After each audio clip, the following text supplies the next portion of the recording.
Добро вечер, почитувани гледачи. Нашите настојувања да ги разобличиме препреките за излезеност и гласање на лицата со попреченост на предстојните парламентарни избори. Што сега по вакви искуства со пандемијата? Како ќе се одрази тоа на севкупниот живот, како личен, така и општествен?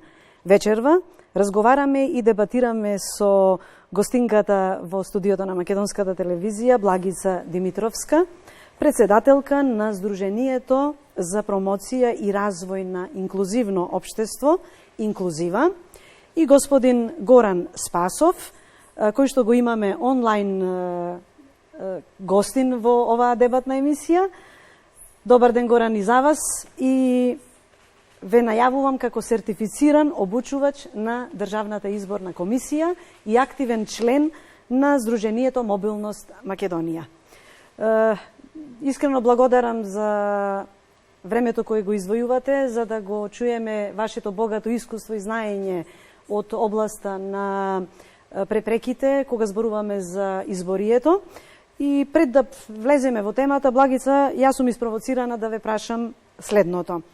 Го именувавте Сдруженијето со збор кој го позајмивте од англиско говорно подрачје, го крстивте Инклузива, збор кој што може би лицата со попреченост потешко би го препознале во своето значење.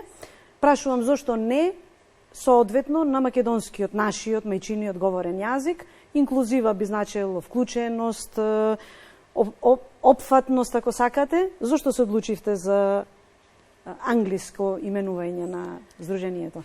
Значи, во последните децении кај нас постојано се зборува за инклузијата, а не само за лицата со попреченост, туку и за сите други категории на невклучени лица, или, како што популарно ги нарекуваат, иако мене тоа ми пречи, ранливи, маргинализирани, и сметаме дека сите се еднакви, и затоа го избравме името Инклузива, за да подсетиме дека лицата со попреченост имаат исти права како сите останати, дека не се луѓе со помалку можности и способности, дека се исти, и да ги вклучиме заеднички сите заедно, како што се институциите, медиумите, самите лица со попреченост, семејствата, но и другите категории на луѓе, да живеат пристојно во нашето општество. Така.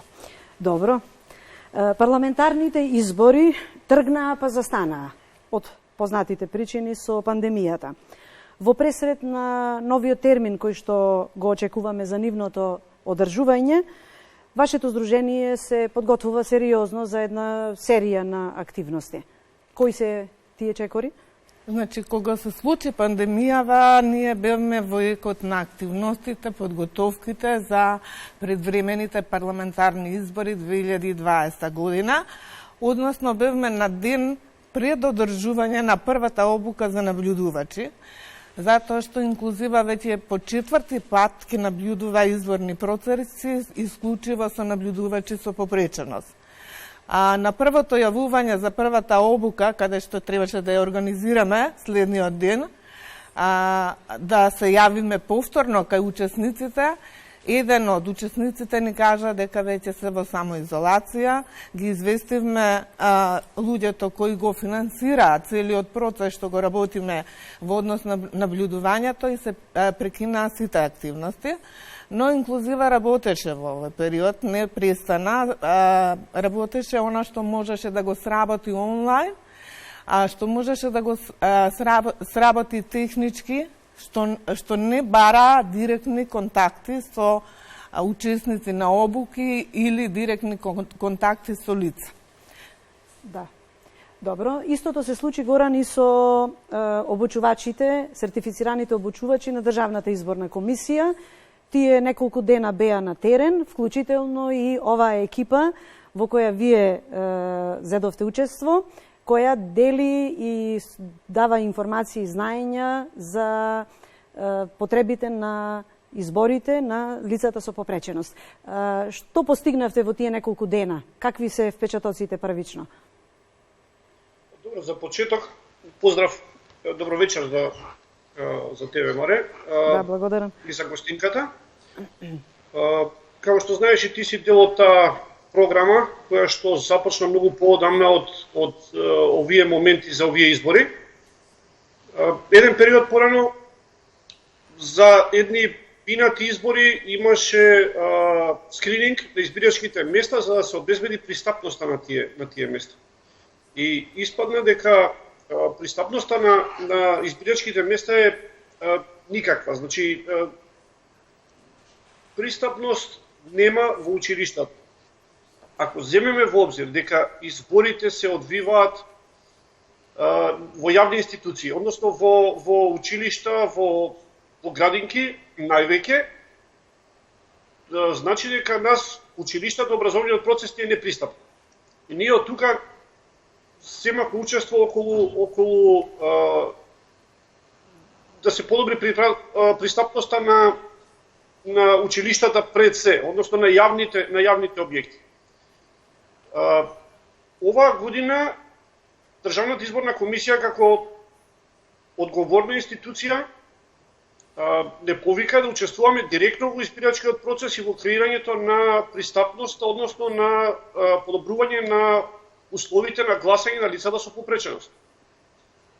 Мислам дека многу краток период бевме на самото место кај што требаше ги извршиме обуките, тоа беше неколку дена само, но ситуацијата е таква која што не сопре во целите што треба да ги оствариме.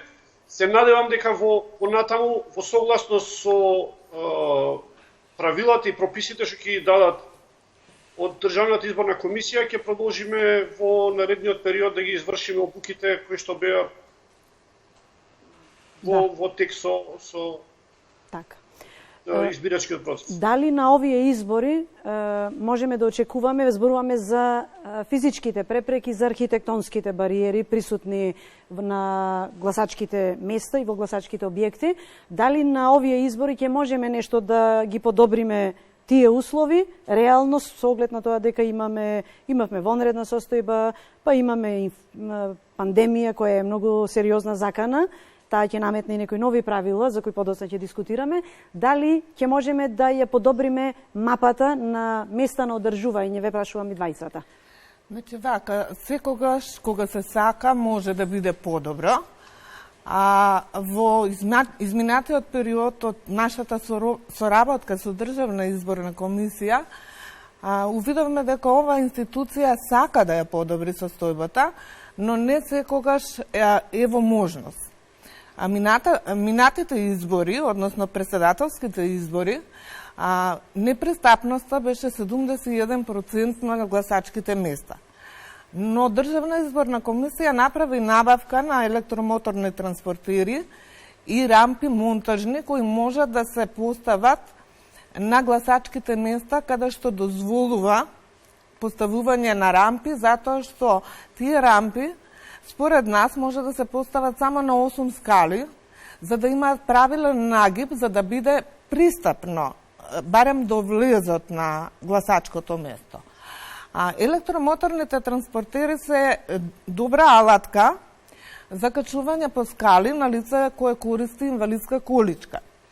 Но проблемот беше што лицата избирачките одбори, членовите на избирачките одбори не беа обучени за да ја користат оваа алатка за поддршка на лицата со попреченост, затоа што лице што користи инвалидска количка не може само да управува со електромоторни транспортер. На председателски избори ние излеговме во присред со наши волонтери и обучени луѓе, но секогаш тоа не сме во можност. Имаме други големи обврски и не сме ние тие што имаат право да го прават тој проблем. Сега, не знам до каде би било тоа овозможено, избирачките одбори и општинските изборни комисии треба да дадат податоци од гласачките места кои може да се направат пристапни. Како што кажав, оние со помалку скали да се постават монтажни рампи, барем лезо да ја пристапен. Понатаму, на многу гласачки места забележавме дека се гласа на кат, а има празни простори на приземјето. Заради техничка, си извинувам Благица, заради техничка опрема на училиштата, компјутери, да, ги слушнавме тие информации. Така, ама може да се организира за тој ден да бидат безбедни и компјутерите, но и да бидат ослободени просториите што се на приземја, затоа што лицата со попреченост имаат право да гласаат на гласачките места. Постои право за гласање во домашни услови, но сепак тоа е исклучување на оваа категорија на граѓани.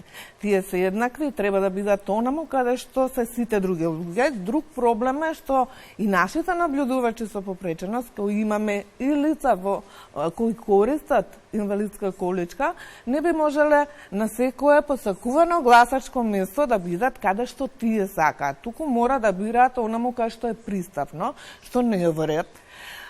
Затоа препорачуваме да се земат податоци од гласачките места кои може да се постават рампи. Понатаму другото нешто што може да се направи е училиштата имаат споредни влезови кои се пристапни, но на денот на гласање беа заклучени и не постоеше ознака дека од таму може да се обезбеди пристапност.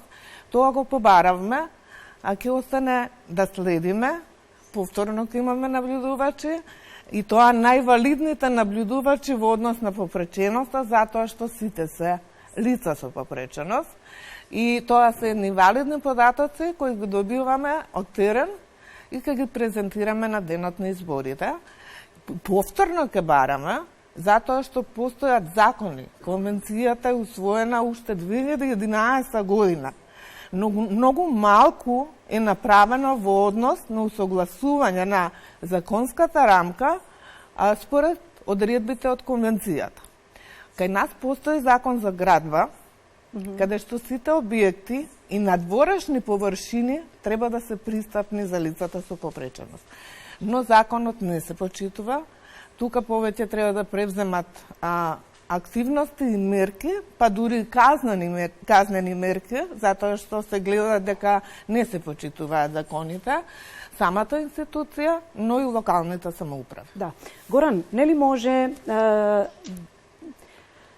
со поопсежна и поквалитетна анализа и на Државната изборна комисија и на Сдруженијето, кои се активни чинители за подобрување и уривање на овие теми, да се направи предлог листа на објекти кои се достапни и ова прашање да биде затворено еднаш за сите наредни избори. Нели имаме таква можност во државата да направиме квалитетна и обсежна анализа и да се направи понуда на објекти, па и не мора да се во училишта, претпоставувам, може да бидат и други објекти земени предвид. Се тоа што беше кажано од соговорничката е и благо кажано, да бидам искрен. Значи, работите се многу пострашни од колку што го презентираше соговорничката. Ситуацијата е страшна. Значи, училиштата ги зимаме како пример, бидејќи највеќе избирачки места се наоѓаат во училиштата, а истите тие училишта се користат и за едукација на лицата со попреченост меѓу останатите. Кога ќе земеме во предвид дека училиштата не се опремени за избирачкиот ден, тоа е само еден ден на 3 или на 4 години, или небитно колку е. Тоа е еден ден. Што правиме со учениците што треба да го посетуваат тоа училиште? Значи, јавните институции не ни се пристапни за... Ако немаме едукација, какво вработување ќе има за тие лица со попреченост? Ние како здруженија, како организации, како невладини организации, се бориме за самостоен, квалитетен живот на лицата со попреченост. Така. Значи, Државната изборна комисија испадна дека е меѓу поодговорните институции, социјално одговорна институција која што сака да направи нешто, иако се работи за еден ден во неколку години. И они пробуваат да направат нешто, но тоа не е решение. Имаме премногу бариери. Скринингот е направен за училиштата, значи за сите избирачки места. Да земеме во обзир дека тие воопште не е подобрена ситуацијата од 5-4 години. Воопште не е подобрена.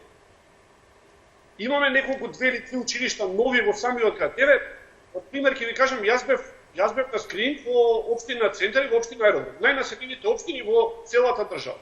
Каква е состојбата таму? Состојбата е никаква, 2 училишта пристапни со тоалет, другите има некаква рампа да се влезе внатре имате како базени од 20 сантими скали по 20 нагоре, стрмни, да не зборам се училиште, ама катастрофално е. Вратите се тесни, тоалетите се никакви, како што напомна соговорничката, рампите се по правило на споредни влезови. И тие не се отворени за избирачкиот процес од сигурностни причини на Државната изборна комисија, односно на избирачките одбори. Не знам зашто е тоа така. Сугериравме неколку пати, секогаш го зборуваме ова, да се подобрат условите, да се преместат избирачките места од горните катови да се стават во долните. Проблемот било што така барем го презентираше Државната изборна комисија и институциите, дека немале они увид колку лица со попреченост има на тоа избирачко место или тој избирачки одбор што треба да ги задоволи условите, така е. Да. Во овој процес видовме дека во еден од записниците на Државната изборна комисија точно стои дека избирачкиот одбор треба да наведе колку лица со помош гласале на избирачкото место.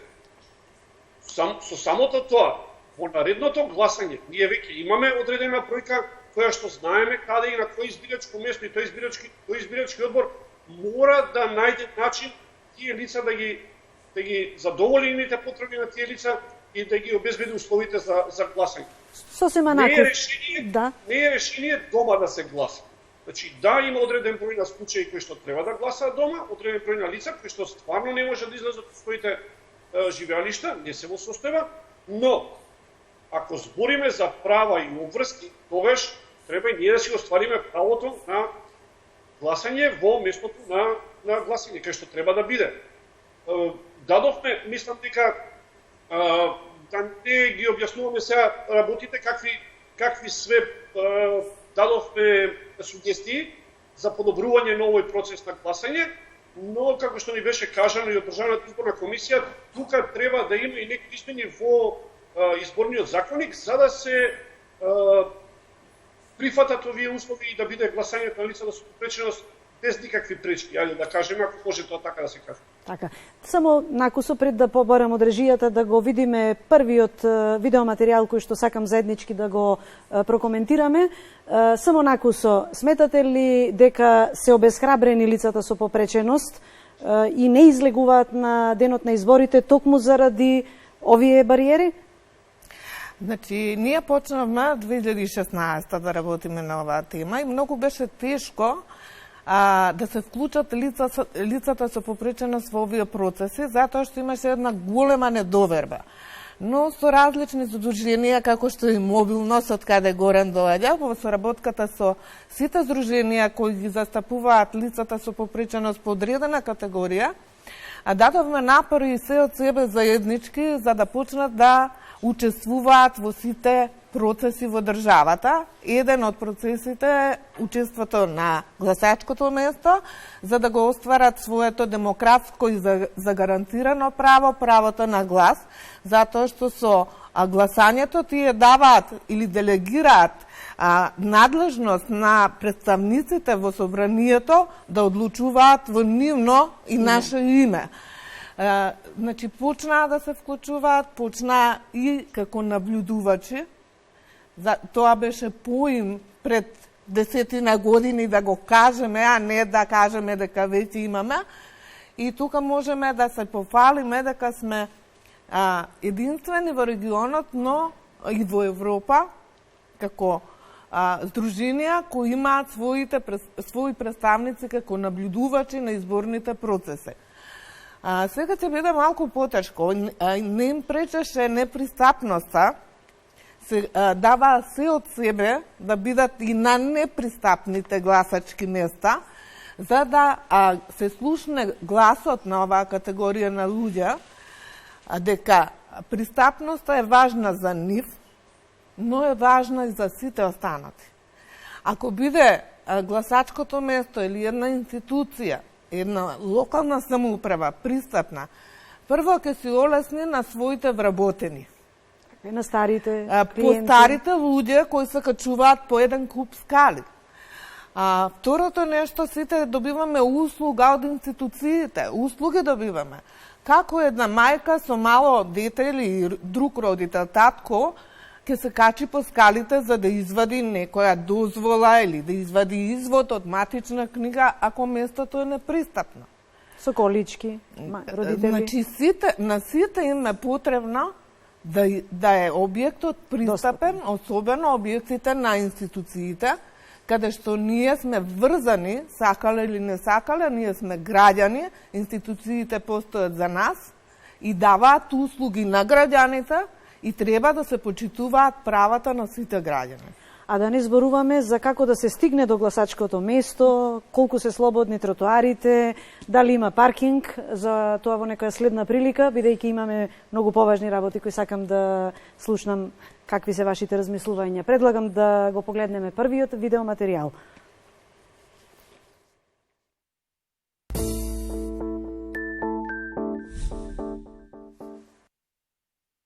Јас сум родител на едно дете што ми е парализирано, што е 100% парализирано. Али сме во брак со жена ми и пак имаме можност ние да правиме некоја комбинација за гласање. Пример, едниот ќе остане дома, ќе го чува детето, другиот може да оде да гласа, али во прашање, ние се дискутиравме во Државна изборна комисија за оваа тема. Да, ние као родители сме и ние, зашто јас сум председател на едно здружение што се за лица со посебни потреби. Што со тие родители што се само ран родител или вдовица, што има дете со најтешка попреченост, нему му се скратува правото на глас. Пример, ако може да гласа болни и немошни лица ден пред избори дома, треба да им се овозможи и на тие родителите што се вдовици или само рано родител или разведени што има дете со најтешка попреченост. И на тоа родител му се скратува правото. Тој не може да сака да гласа, нема на кому да му остава своето дете дома, па да излага да гласа. Ја мислам дека во изборниот законник треба да се вклучи и ова тема. Да се направи промена? Да се направи во изборниот законник промена, зашто да смеат да можат да гласат и само рано родител што има деца со тешка и со најтешка попреченост. За жал во земјава немаме пратеник кој е лице со попреченост, ниту пак сме имале кандидат за пратеник. На локално ниво можеби се јавиле кандидати за советници со попреченост, но сепак не успеале да се најдат во редовите на советите на општините. Па така, ако една група не е представена во институциите кои што носат одлуки, кои што креираат политики, кои што ги прават сите планови за напредување на општеството, може да кажеме дека и нема да може ефикасно да се бранат нивните интереси. Сега политичките партии представуваат еден од главните канали, ако не е клучниот за политичко учество, остварување на политичкото учество низ самите институции и државата. Ние кога им пристапивме на политичките партии, морам да кажам дека отпор на оваа тема немаше од никој. Иако можеби не е доволно сработено, не е доволно направено за програмите и кампањите да бидат пристапни и достапни за секого, кога ќе се пристапи проактивно кон политичките партии, нема па од друга страна бариери за тоа. Нешто слично забележавме на председателските избори минатата година. За прв пат просведочивме малку по прогресивни, по-европски кампањи, во смисол на тоа дека се користеше толкување на знаковен јазик. Беа изработени аудиопрограми од програмите за да бидат достапни за лицата кои се слепи. Беа промовирани програми во рамки на сојузите. На веб страниците беа поставени плагини кои што дозволуваат да се големува контраст од големината на буквите. И мислам дека тоа е едно ново ниво после кое не може назад. После кое секоја следна кампања треба барем тие минимум стандарди да ги исполнува. Па оттаму и моето охрабрување до сите оние здруженија кои се бават со оваа тематика, но и сите граѓани да притискаат и да покажуваат на партиите дека тие се тука. Можеби нема да добијат одговор на секој мејл, на секој повик, на секој обид за присуство. Можеби тука ќе се соочат со уште повеќе бариери, но ако не потсетуваме дека постоиме, тогаш тешко ќе биде некој да нема на ум, да нема некаде на врвот на агендата и да се застапува за нашите права. Едно од прашањата кои што се зборуваат во нашата земја често, например, еднаквото учество на лицата од различни еднаквото учество на жените во политиката. И тука е поставена квота за да се гарантира. Сега зборуваме за учество на младите и тука зборуваме за поголема видливост. Но мора да се бара и поголемо учество на лицата со попреченост. Впрочем, на сите оние групи кои се водат како маргинализирани поради различни околности во општеството кои што направила да бидат такви, за да се охрабри присуството. Политичките партии мора да се постават како клучни канали кои што ќе поттикнуваат и ќе бараат уште поголемо почитување на правата од она што сега за жал го нема.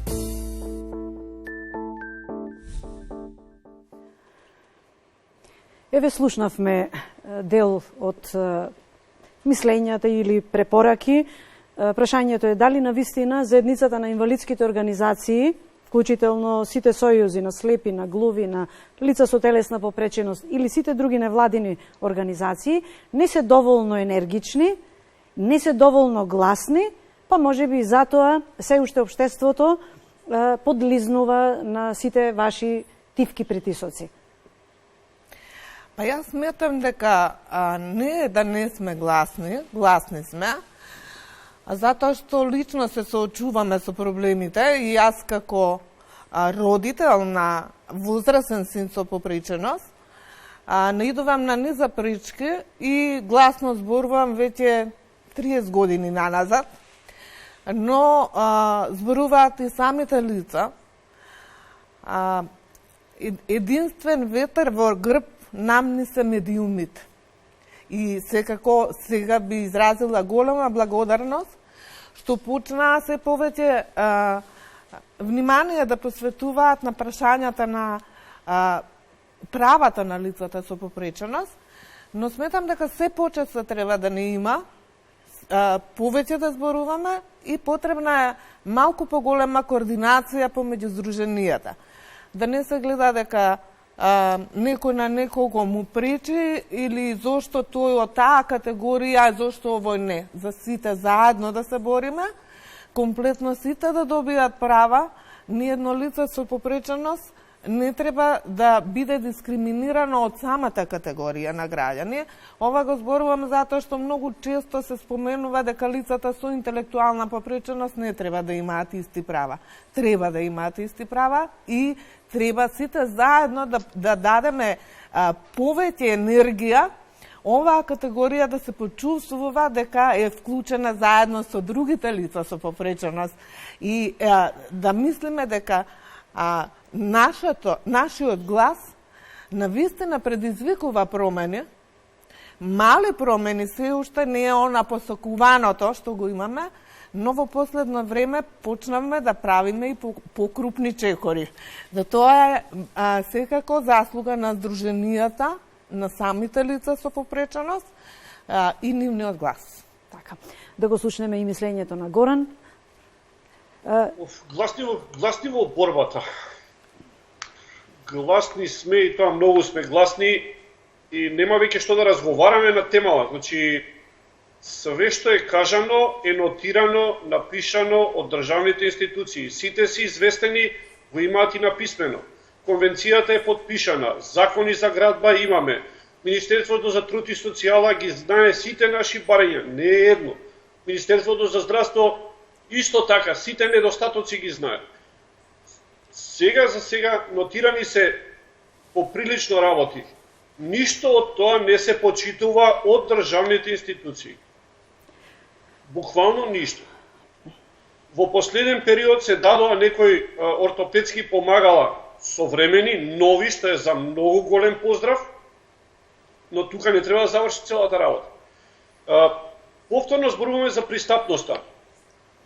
Тоа е еден најголем проблем и можеби најскапиот проблем што треба да го направи, да интервенира државата тоа да се реши.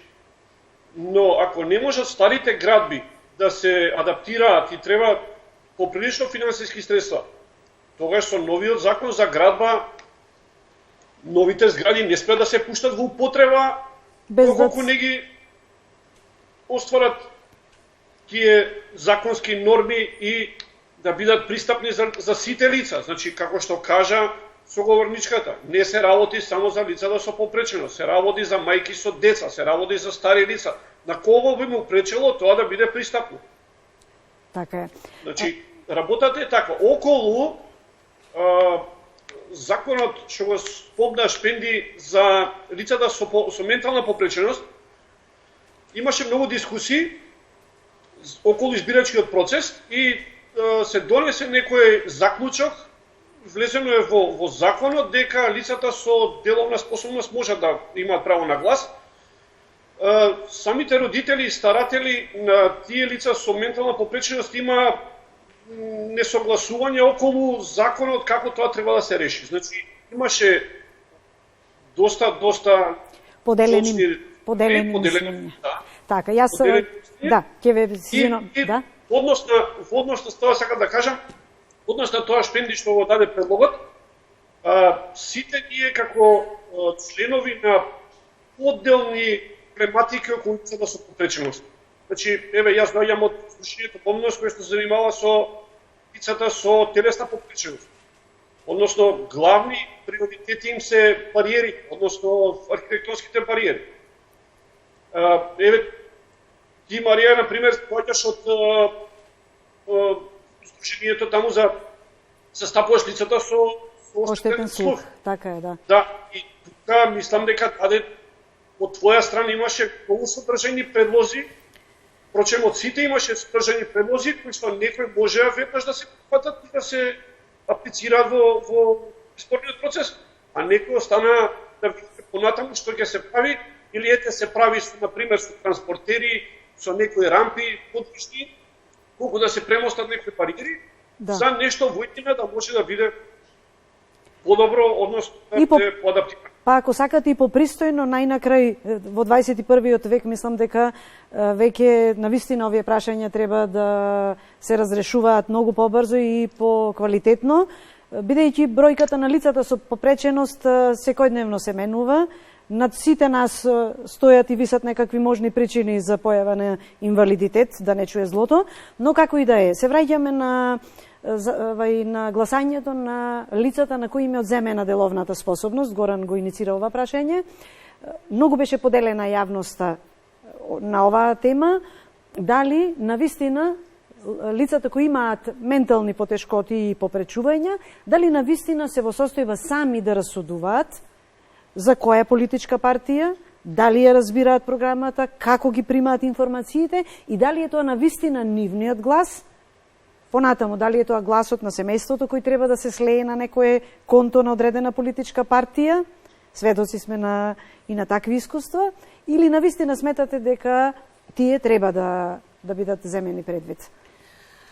Според мене, не треба да има одземање на деловната способност, затоа што секој човечкото суштество, без оглед колкава е попреченоста, има интелект.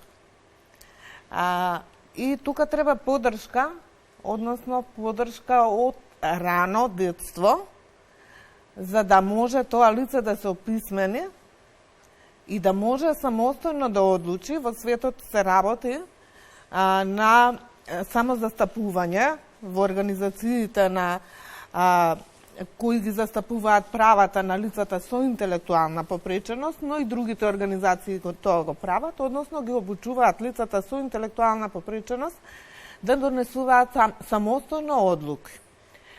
Кај нас се уште не е, значи јас сум родител на лице со комбинирани пречки кој има и интелектуална попреченост. Мојот син е гласач. Има 36 години. И ке гласа дури ние сме живи.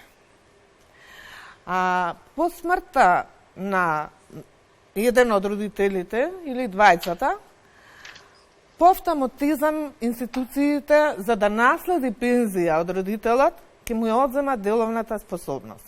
Јас прашувам, тој може би ќе биде 50 години, кога ние ќе заминеме од овој свет, може би повеќе. Како до тогаш бил тој деловно способен? А со смртта на родителите му отишла и деловната способност. Тука се големи нелогичности и која комисија имала толку време да утврди затоа што се одзема деловната способност кај нас по судска постапка. според документацијата која има лицето, и најголем проблем е, јас знам барем 10 лица, бидејќи долго време работам со лицата со попреченост, кои немаат интелектуална попреченост, а им е одземена деловната способност, затоа што нема со да живеат, имаат други пречки, поголеми, за да наследат пензија од родител.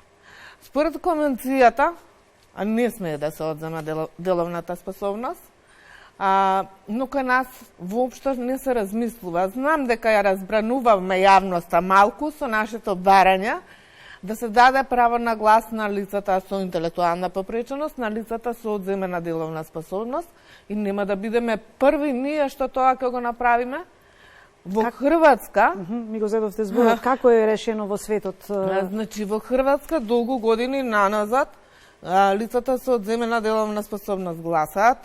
Уставот е усогласен со одредбата на конвенцијата, е тргнато дека лицата со попреченост со одземена деловна способност веќе го нема во членот во Уставот. Кај нас стои, затоа лицата со интелектуална попреченост со одземена деловна способност немаат право на глас, затоа што првата пречка е Уставот, па понатаму е... Да, па понатаму е пресликано во сите закони и во изборниот закони. Лицето не може да членува во политичка партија, па дури самостојно не може да членува во неговата невладина организација. Туку мора да се потпише неговиот старател и родител. Значи, тука одлучува друг. Со одземањето на деловната способност, а со давањето на право на оваа категорија како сите, ќе има можност да одлучи само. Мојот син одлучува самостојно за кого ќе гласа. Јас сум му придружник, или татко му, поради тоа што има оштетена фина моторика на раце.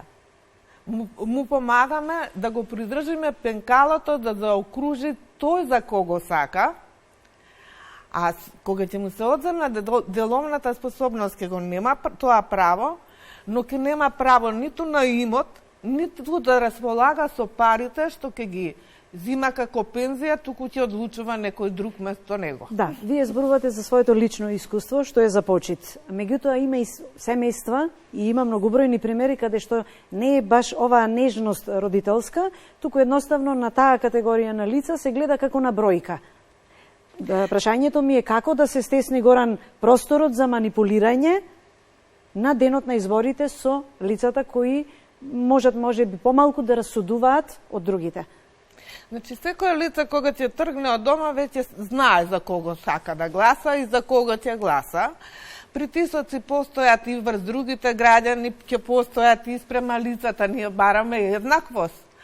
А кој е подложен на манипулации и лице кој нема попреченост е подложено на манипулации, кај лицата со попреченост треба поголема информираност. Го допирате и телото со оштетување на слухот, Горан го спомна. Што правиме со информирањето на глувите? Ако архитектонските бариери се главната препрека за корисниците и на протези, на помагала, колички, штаки, што правиме со информираноста на глувите гласачи?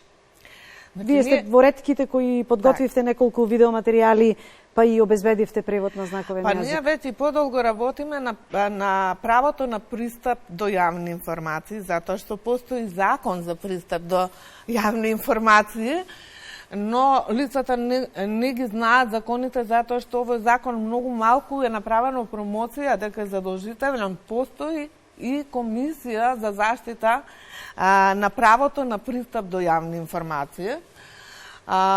Сите наши материјали, видеоматеријали се со толкувач на знаковен јазик, затоа што овие лица имаат право да бидат информирани за се, но и покрај толкувачот ние имаме и тител, затоа што и да не го знае знаковниот јазик да може да прочита на лице кое е писмено, затоа што во работата со нив гледаме оние лица кои биле во редовните училишта,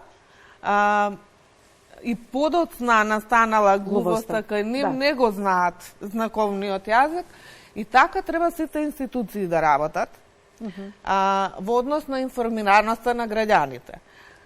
Сите медиуми, за жал само 2 медиума имаат своји толкувачи што дел од емисиите се со знаковен јазик. Тука би требало малку повеќе да се размислува и другите да се вклучат телевизии, затоа што преку медиумите највеќе информации се добиваат. Не можат сите да се информираат преку невладиниот сектор, ниту па невладиниот сектор има доволно средства, затоа што ние зависиме од донации, за да може да пружа постојано адаптирани пристапни информации. Комуникацијска поддршка. Горан, вашето мислење? Па, да кажеме вака сега, дека проблемот е стварно голем, дека се решава, да, има интерес да се реши. Можам да кажам, еве и во твое име, можда не е во ред да те прераскажувам, но предлози имаше, дури обучувачите што ни беа, како на предавањата што ги посетувавме ние, нели, као за обучувачи да бидеме на Државната изборна комисија. Па и јас себе, иако доаѓам од невладина организација која што се занимава исто со проблем на лица со телесна попреченост, некои сегменти од попреченоста на глувите лица, на слепите лица, лицата со оштетен вид и слух и говор, и лицата со телесна попреченост, нити обучувачите ги знаеме, нити им беа јасни. Така е. Зашто некои работи ги бараме и зашто тие работи мора да бидат така како што ги посочуваме дека треба да бидат. Гледам дека има интерес од нивна страна да се прифатат и ги прифаќаат и се прават промени.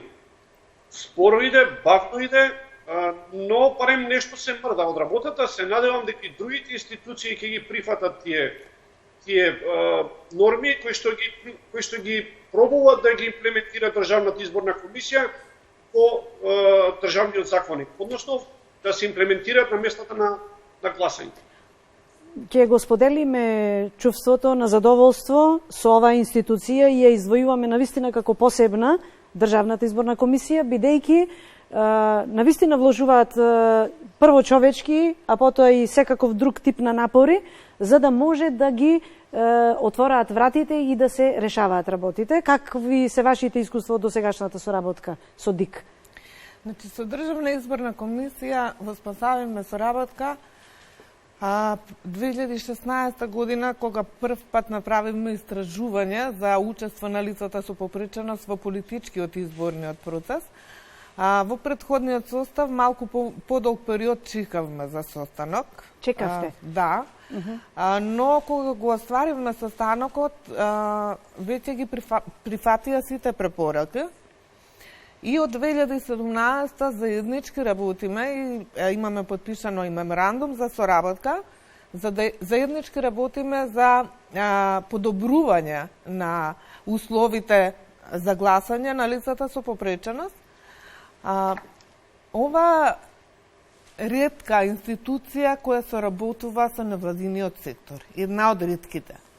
Камо среќа сите институции да се отворени за соработка со невладиниот сектор, особено од овој вид на невладини организации кои според мене се судбински невладини организации, затоа што поголемиот дел се лица со попреченост, другите се родители и самата судбина ги споила за да можат да дадат дополнителен напор покрај попреченоста што ја носат на грб и тие, да даваат напори за промени во општеството. А Државна изборна комисија е отворена и тоа целосно отворена за соработка со сите невладини организации кои сакаат да допринесат за да може. Ние треба да бидеме свесни дека институциите го немаат нашиот проблем. Дека треба да им укажеме каде грешат. Но тие треба да ги отворат вратите за да бидат достапни за нас, да не слушнат што недостига и да превземат мерки за подобрување.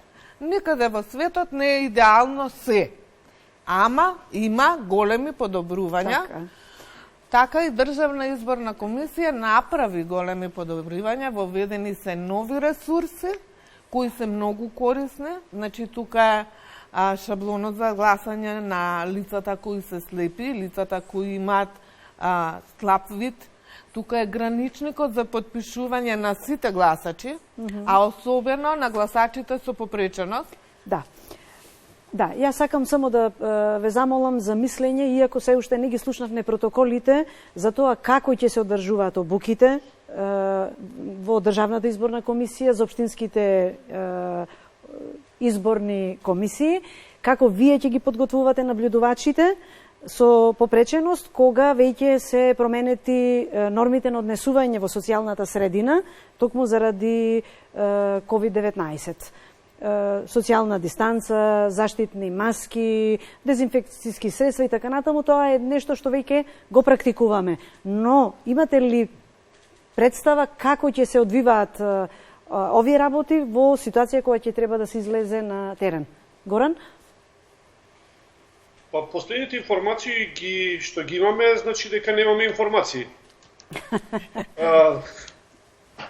Работата е таква каква што е, се чекаат инструкции од здравствените власти, односно од Комисијата за заразни болести, да дадат препораки како тоа би се одвивало во иднина, односно кога би бил избирачкиот ден, целиот избирачки процес, како би се одвивале обуките и каков протокол би направила Државната изборна комисија по тие насоки.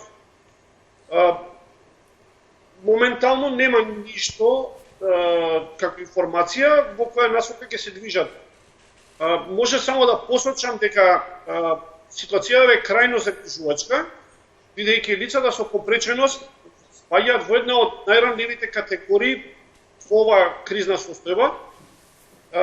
Ние како здружение, сега ако зборувам како член на Мобилност Македонија, имаме членови кои што се заболени од најранливите категории на болести кои што се проблематични за овој тип на вирус.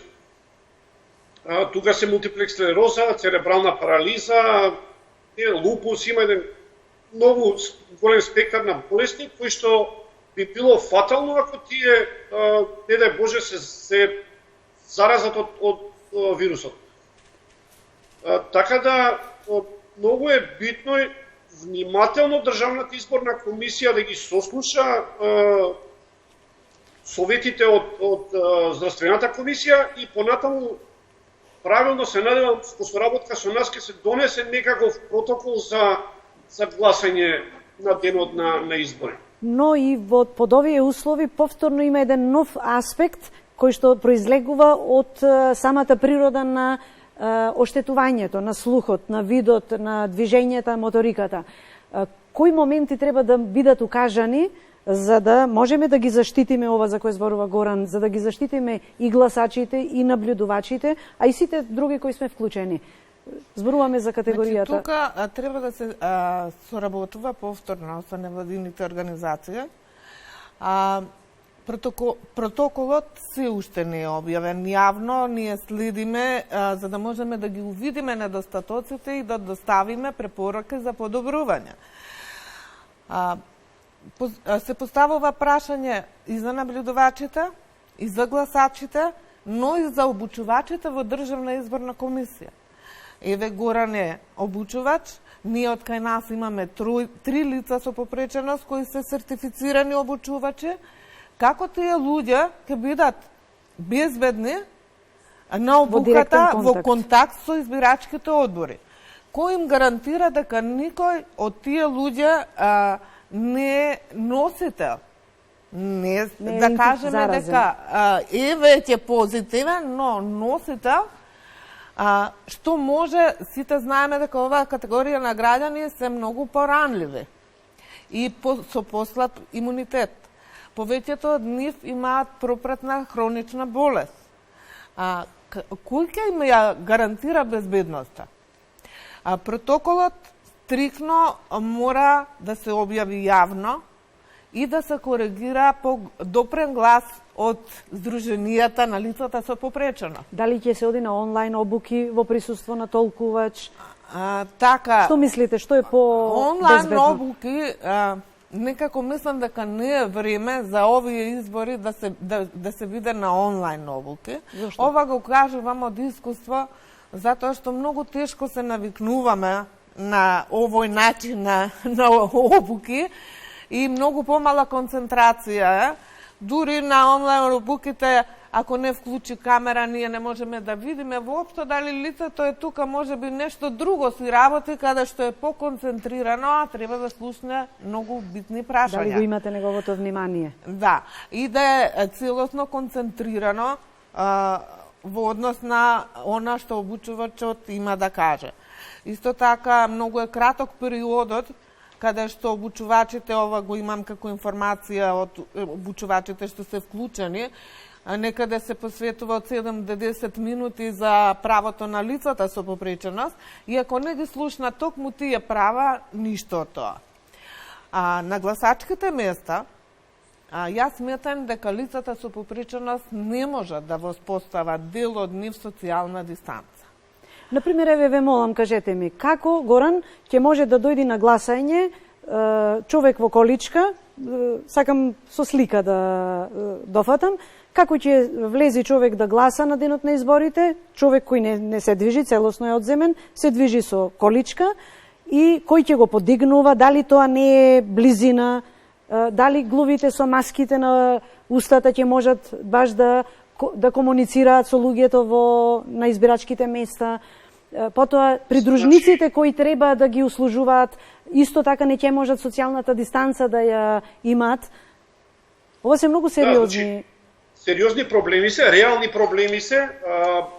Може да кажеме вака дека тимот што е специјалниот тим за обуки, составен од невладините организации, доби големи пофалби од тимот за обука од Државната изборна комисија. Така, имаше евалуација. Со нашите сугестии, да, имаше евалуација и тука се многу задоволни од тоа што го пруживме и што го дадовме, што го посочивме, да едноставно некои работи не се знаеле во јавноста, не ги знаела Државната изборна комисија дека тоа е така и дека некои работи мора да се сменат во интерес на изборниот процес и во задоволување на правата на лицата за попреченост. Ова што го посочи е стварно голем проблем. Ако земеме во обзир дека лицата со оштетен говор и слух ве гледаат во устата, како зборите од устата ви го читаат зборот, кога ќе ставите маска, вие тоа е нефункционално. Одреден дел од нив не се ни во состојба да прочитаат, затоа што не ги знаат и буквите доволно колку што треба, значи не се школовани на тој начин.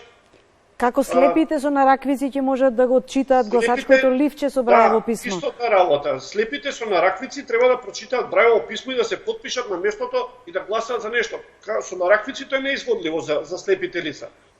Истото се случува со лицата со телесна попреченост, каде што треба да дојдат до некој скалила и треба некој да им помогне да се качат догоре. Ке дојдат на местото на гласање, треба да ги дигнат, да ги спуштат. Одреден број на лица имаат своји персонални асистенти. Значи, автоматски во таа просторија не е више едно лице, двајца, него се тројца или 5 луѓе. Што треба да му помогнат на лицето. Ама и социјалната дистанца меѓу персоналниот асистент и корисникот на неговата услуга е не повеќе од 20 сантиметри. Да, тоа е непосредно. Ако земеме сега од другата страна во обзир, ние како обучувачи, значи не само ние како специјален тим, него и другите обучувачи што се во редовниот процес на изборите, кои што го држат предел, треба да држиме обуки во некои училници, каде што од искуство, овие неколку обуки што ги имавме, се собираат 30, 35, 40 луѓе во една мала училница. Тоа е во моментов, не знам како да кажам, не смее да се дозволи тоа така. Да.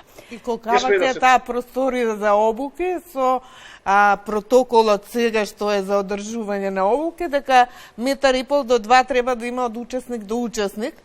Дали надвор на стадион ке се држат обуките е прашање. Затоа што единствено таму е возможно со толкава бројка. Јас би додала, Маре, овдека, протоколот кога се прави треба да се размислува многу. тука има помошни алатки за гласачите. Како ќе се дезинфецира граничникот за подпис? Тука секој гласач го допира.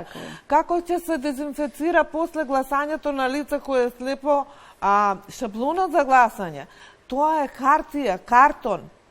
Со какво средство за дезинфекција ќе се направи? Општо за сите граѓани, параваните за гласање како ќе се дезинфецираат? Тука влегуваат сите гласачи. Тоа е картон. Со една дезинфекција општа, како сега што се зборува општо тој параван ќе се уништи. Понатаму за наблюдувачите би прашала во пресред на изборите, како ќе се заштитат наблюдувачите? Сите знаеме дека тука има наблюдувачи од политички партии, има странски наблюдувачи, медиуми, лица наблюдувачи со попреченост. Дали ќе се обезбеди доволно простор сите да го остварат? Право е нивно да бидат на гласачките места и треба да се на гласачките места. Дали каде што седат, бидејќи ние како акредитирана организација и јас како председател секои избори сум и на затварањето на гласачките места, значи тие седат еден до друг. Дали ќе се постават прегради помеѓу нив? Дали институциите ќе им дадат маски, ќе им дадат гелови, ракавици, визери? Значи, ние на нашите наблюдувачи веќе имаме обезбедено средства за заштита, но не сме сигурни дека ќе бидат безбедни. Да. Остануваат многу дилеми, ќе почекаме да ги чуеме официјалните власти од здравството, од политиката, да видиме кои се нивните предлози по сите овие прашања. Нашето време, за жал, многу брзо одмина. Јас ветувам дека во некоја следна прилика, Горан, и вам и на Благица ви се заблагодарувам за гостувањето. И во некоја следна прилика ќе сакам да ве прашам не како ќе излезете на денот на изборите, туку како живеете сите други останати 364 дена со сите овие препреки за кои денеска зборувавте. Ви благодарам за поддршката, да развиваме програми телевизиски и да го слушнеме и вашето знаење во овој серијал и што сега, а вам, драги гледачи, ве оставам на фреквенцијата на Македонската телевизија, која децениски и многу внимателно ги гради медиумските релации со сите граѓани подеднакво. До некоја следна средба, пријатно.